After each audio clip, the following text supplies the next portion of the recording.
It is a tie game here weeks before the election, and it's that shift. Our last poll taken in the wake of that September debate, Harris had opened up that advantage over Trump. Gone in our new poll.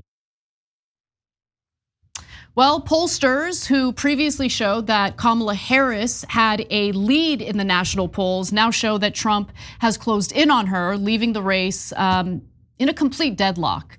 Now, let's just flesh out the details a little more, because we're talking about the three same polls, what they showed in September and what they're showing now. So here are the polls that were released on Sunday morning. You have ABC Ipsos. They showed that Harris is up 50 to 48. CBS YouGov, Harris up 51 to 48. And then NBC shows a dead tie, 48-48. But if you go back to September, Harris had a wider lead according to the same poll. So in September, ABC showed that Harris was up 6 points. CBS showed that Harris was up 4 points, and NBC showed that Harris was up 5 points. So clearly she has lost some ground here, Cenk. So when she was up 5 to 6 points, I said, finally, if the election were held today, she would win. But I said, there's a long way to go, right? Because remember, being tied in the national poll means if you're a Democrat, you're definitely going to lose. Joe Biden won by 4.5 points on election day in 2020 and barely won the Electoral College by 43,000 votes. So you've got to have at least a 4.5 to 5 point lead in order to win. So if she's tied, that means she's now disastrously behind. So the swing states matter the most. There you can just win by 1 vote and you're fine, right? But at the national level, since you stack up so many votes in New York and California, you've got to win by 4 or 5 points. So this is really bad news. Unfortunately, just like we told you, I mean, when I wrote you a tweet on October 5th, we told you on the show before any of these polls had come out. We said, watch out, she's doing the wrong things. She's gonna lose her lead. And now, unfortunately, the chickens have come home to roost. It isn't about bragging, guys. It's about, for God's sake, you still have time. Turn around, go back to doing the right things. You were doing great things in the beginning. I'll explain that in a minute, but first let's. So no more campaigning with neocons, you mean? Yeah, okay, we'll get to some of that. So let's talk a little bit about why she is now kind of falling behind. Let's take a look at this video and then we'll get into more details. We just asked the basic image perception people have. Is it positive or negative of these candidates? The Trump number's always been somewhere in this territory. In fact, this is a little bit high for him, believe it or not, 43% positive. But look at Harris, 43 positive, 49 negative. The significance, we polled this a month ago. She was 48% positive and 45 negative.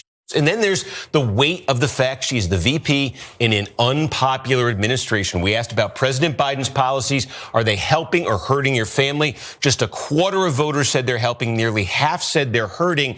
And then here's the interesting twist. We also asked folks, think back to when Donald Trump was president. Did his policies help or hurt your family? And look at the difference. 44% helping, 31 hurting. Trump's, the retrospective, you would say, opinion of Trump's presidency among voters, arguably higher now than when he was president. So considering the data that you just saw and absorbed, consider how disastrous it was when Kamala Harris was being interviewed by the ladies over at The View, and she was asked, what would you do differently from Joe Biden? And she basically said nothing. She had no way of differentiating herself from the Biden administration, which of course is unpopular. And according to what NBC News found, voters feel that these policies implemented by Biden have made their lives worse. So she shouldn't have given the answer that she did during The View. So why are the numbers going down? Well, again, we do the predictions so that you could see with your own eyes. Do these guys know what they're talking about, or are they just Monday morning quarterbacking here, right? We told you she was having all of her surrogates go out there and tell everybody on cable news that she's totally in favor of big business. It's a terrible strategy. It isn't about left versus right. It's populist versus establishment. People want a change candidate. People want something different. People want somebody to stick up for the average person, not the big guys. And so when you send all of your surrogates to say, rah, rah, big business, terrible strategy. Then she went and bear hugged Dick Cheney and the neocons and was like, oh, I love the war. Israel has a right to defend itself 12 years later. 48 years later. It doesn't matter. Israel has infinite right to defend it, so I'm going to take all your money and send it to Israel for more wars. And I love Dick Cheney. Dick Cheney left at 13% approval rating. What planet are you on? And the reality is they're on planet DC. In DC, everybody loves Dick Cheney. The rest of the country despises Dick Cheney. It's an indictment of DC. Yeah, and they can't see straight because they only know other establishment figures. Then she bear hugged Joe Biden. I mean, can you find more unhelpful people to say that you love, right? And so you didn't prepare for the answer of how are you different than Biden when Biden's popularity is in the toilet, when only 25% of the country thinks we're going in the right direction. And you didn't think that through, and you just said, oh, we're the same. Oh my God, what is wrong with this campaign? So, and guys, especially in light of the fact that they started so strong and they started so well, and we told you then too. We said, oh my God, picking Tim Walz, she's gonna go up. Oh, the economic populist plans that she put out, she's gonna go up. And she did go up, we were right about that. All they had to do was hold steady. Instead, she went into a room with a bunch of donors and a bunch of morons from Washington. And they're all like, oh my God, you got to tell everybody how much you love corporations and Dick Cheney. And now we're screwed. I think she got scared after CNBC and other similar news outlets started attacking her for a few of the economic populist messages that she put out there. It wasn't even really fleshed out, but she put statements out there about affordable housing. She put statements out there about unrealized gains and how billionaires get away with not having to pay any taxes because they just take out loans rather than cashing out their stocks. All of these things, of course, will draw the ire of hosts over at CNBC, but rather than staying the course and maybe elaborating on what those economic policies might be, she just kind of pivoted toward a pro-business, pro-neocon message, and clearly it is not working out for her. So what is she planning on doing now? Well, NBC News is reporting that the Harris campaign is now looking for ways to differentiate Harris from Biden. So there's some good news there, I guess. So that could change the course of how this election is currently going. Harris has been reluctant, though, to be critical of Biden by outright critiquing his presidency. Her level of loyalty is incredible, one source told NBC. Harris would seek to distance herself, though, from Biden somewhat delicately, likely giving the White House a heads up before doing so, three of the people familiar with the discussion said. Honestly, that doesn't inspire a lot of confidence, but there might be one saving grace for Harris. Let's watch. Here's something that you said weeks ago. Don't ever shy away from our progressive values. One person's socialism is another person's neighborliness. Okay, so Merriam-Webster Dictionary on Socialism says it's a system of society or group living in which there's no private property, or this condition of society in which the means of production are owned and controlled by the state. Did you mean to advocate for that here in the US? No, Shannon, look, I'm a capitalist. I was making the point of is Republicans oftentimes talk about socialism. And what I would make the case of is we build our roads collectively together. I don't think anybody's arguing that you should have to build your own road from your house to your business place or whatever. So I said this definition that the right uses about this, things that we collectively do together, that look, I believe in moral capitalism. I believe capitalism works and it lifts everyone up. But I also believe you have to make sure that there's things that we collectively do together. We educate our children by using our public schools. We build roads. We do some of the things like public health where we work together. So the point being on this is of trying to divide that, but you certainly can't have a capitalism that says billionaires get everything and the middle class gets nothing. Bro, I mean, that was great. That was great. Yeah. Okay, he was natural. It didn't seem at all rehearsed. That was a real answer to a hard question. Obviously, he's in hostile territory. This is Fox News. Why isn't Tim Walz out there more? Yeah, so that's gonna lead to the last critique that's also constructive, okay? So first of all, on that answer though, if you watch the whole interview, it's hilarious because you just heard him say that's the definition of socialism that the right uses, right? Saying you're using the wrong definition. And after that answer, she's like, so you're saying you are a socialist? That's Fox News for you, all right? But the way he explained it was beautiful. I totally agree with Anna. So now, the other critique we had was, why did you stop doing, why are you not doing media? That's crazy. Because paid media is to just get your message out, and it costs a lot of money, right? But free media, you can get your message out even better because you're not in the ads, you're in the content, right? And you get to make the case for yourself. And no, they hid Kamala Harris and Tim Walz for over a month. We're like, disastrous strategy. Okay, Kamala Harris has some issues with interviews. Tim Walz doesn't have any issues. Tim Walz is the most popular out of the 4 candidates. We've shown you every poll. It's not our opinion, it's the opinion of the American people. Why would you keep the most popular out of the 4 candidates in a basement?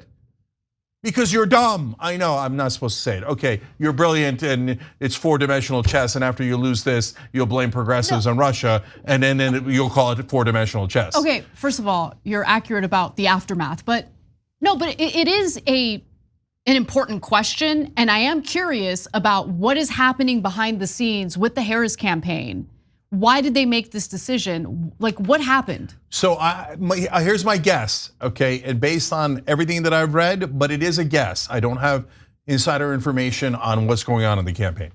My guess is that this is the Biden team. Why do I guess that? Because the Biden team is what she kept. She brought in some new people like David Plouffe from Obama, and David Plouffe is really smart, and he's a corporate guy, and you could, I dislike some of his policies, etc., but he's a really good political strategist. So my guess is that Walz and Plouffe led her in the right direction, but I'm just guessing, okay? But the Biden team hates the media. In their insane lunatic minds, they think mainstream media is biased against Joe Biden. And so they say, oh my God, they dare to once in a while ask a question that isn't the perfect softball. So that's it, don't do any media. They'll ask you annoying questions we can't answer. Then why don't you figure out the right answers? So that's my guess as to why they're doing that. That makes no sense, because the Biden team also happens to be the same team that did not want Biden to drop out of the race. And in fact, when they were talking about what could happen if Biden dropped out of the race, like, it can't be Kamala, she can't win. Yeah, well, why would you bring on the Biden team? No, I know, guys. Look, there's a good reason why, but so here's what I would have done. I want to be constructive again about these 2 things. So number one, in the beginning, I understand building a giant political apparatus out of nowhere when all of a sudden you're likely to be the candidate and then you are the candidate is very difficult. So you take the existing infrastructure. Okay, I understand. Fair that. point. Okay. Now, having said that, if I'm the candidate and they tell me dumbass ideas like, oh, we were hiding Joe Biden, so we'd like to hide you, I'd say, yes, I know, but Joe Biden has dementia. That's why you were hiding him. You don't need to hide me. And I wouldn't listen to them. But she did listen to them, and she decided, oh yeah, let's hide me too. And then they said, hey, let's hide Tim Walz. I'd be like, why? He's the most popular guy we have. Oh, because we think the media, you think the media is rigged against you? Do you know how deluded you have to be to think that the mainstream media is not pro-corporate Democrat enough? I mean, just cuckoo for Cocoa Puffs. Yeah. Okay, meanwhile, they're doing nothing but paid media. Finally, they started to do some interviews. Yes. Because it blew up, we were right. It became a disaster. It looked like she was embarrassed of her own positions. Right. Embarrassed of her own campaign. What a terrible strategy, okay? So we said, get him out in the media. Not enough, guys. So Tim Walz, we're seeing him now on Fox News for the first time in like a month. He's done 1 or 2 interviews. He needs to be doing 4 to 10 interviews every day. He's a natural, like he's good during these interviews. So, and for the Democrats, old school Democrats, they have it in their mind that if you ever criticize a Democrat, that must mean that you love Trump or the Republicans. No, we're saying Tim Walz is good. We want more Tim Walz. We want more Democratic interviews, not less. Jesus Christ, guys. So now, because now there's one last thing that's actually a giant bogey for the Democrats, and I don't think they even realize it. Because they left the field to Trump and Vance for a month straight where these guys did no media at all, Trump and Vance said, oh, that when Trump was in charge, it was the halcyon days, it was utopia, it was nirvana. Now, back when Trump was in charge, he polled in the low 30s because it was not nirvana. It was not Xanadu, okay? People hated him, okay? Now, though, they've lied about it so thoroughly with no pushback at all. Now the numbers for how it was under Trump, as you saw in the Kornacki piece, they went from dirt to really high. Now people think, oh yeah, it was great in the Trump years. Well, if they think it was great in the Trump years, you're screwed. You're definitely going to lose the election. So my God, are you going to push back at all? Guys, have you seen any Kamala ads that are effective? I haven't seen one in this campaign. It's not because I live in California and they don't do ads in California. I watch football, they do nothing but ads, okay?